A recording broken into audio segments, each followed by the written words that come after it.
তুমি কেন দিনের পথে চলবা না? তোমাকে তো বলি না কওমি মাদ্রাসায় আসো, তাবলিগে আসো, চরমনায় যাও, একবার তো বলি না। তুমি স্কুলে পড়ো, কলেজে পড়ো, চাকরি করো, ব্যবসা করো, রসুলের তরিকায় চলো, মা বাবার দোয়া নাও, ওলামাদের পরামর্শ নিয়ে 5 ওয়াক্ত নামাজ পড়ো, বাস। দেখো তোমার সম্মান, শিক্ষকেরা দোয়া করবে, মা বাবা দোয়া করবে, মুরব্বীরা দোয়া করবে। কি এরকম যুবক ছেলে নাই? স্কুলে পড়ে 5 ওয়াক্ত নামাজ পড়ে নাই, কলেজে পড়ে 5 ওয়াক্ত নামাজ পড়ে নাই, বাস। আর আমাদের দিকে তাকানোর দরকার নাই। তুমি তোমার লাইনের ছেলেটার দিকে তাকাও, মনেরে বুঝাও যে আমার মতো ছেলে যদি স্কুলে পড়ে নামাজ পড়ে আমি কেন পারি না? আমার মতো যুবক যদি রাস্তায় গাড়ি চালায় নামাজ পড়ে আমি কেন পারি না? আমার মতো যুবক যদি কৃষিকাজ করে নামাজ পড়ে আমি কেন পারি না? আমার মতো যুবক যদি শ্রমিকের কাজ করে, নদীতে মাছ ধরে নামাজ পড়ে আমি কেন পারি না? তাহলে আমার উপরে আল্লাহ বেজা। তওবা করে নেই, আর নামাজ ছাড়বো না, মা বাবাকে কষ্ট দিব না, ওলামায়ে কেরামের পরামর্শ নিয়ে নবীর তরিকায় চলবো। কি নিয়ত করা যায় না? আল্লাহ হেদায়েতের মালিক।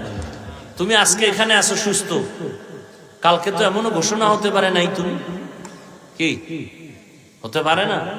পারে। তোমার শরীরে কোনো রোগ নাই, তুমি মনে করতেছো আমি আরো 100 বছর বাঁচবো, আমার কোনো রোগই নাই।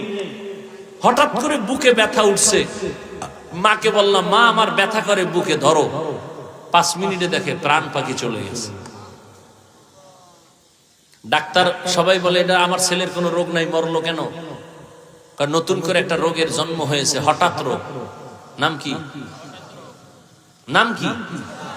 স্ট্রোক। শেষ জায়গায় শেষ। ব্রেন স্ট্রোক, হার্ট স্ট্রোক, শেষ। বিছানায় যখন ঘুমাও, বাতি নিভাই দিছে, কেউ নাই রুমে, দরজাও বন্ধ, জানালাও বন্ধ, কানের ভিতরে গানের তার লাগানো। 1 মিনিট চিন্তা করো, যদি ঘুমের ভিতরে আজরাইল এসে পড়ে। কে এই যুবকেরা, ঘুমের মধ্যে মরে না মানুষ? তোমার ঘরে আজরাইল আইতে পারে, চিনে না? তো তোমার রুমে যদি ঢুকে দেখে তোমার গানের তার লাগানো কানে,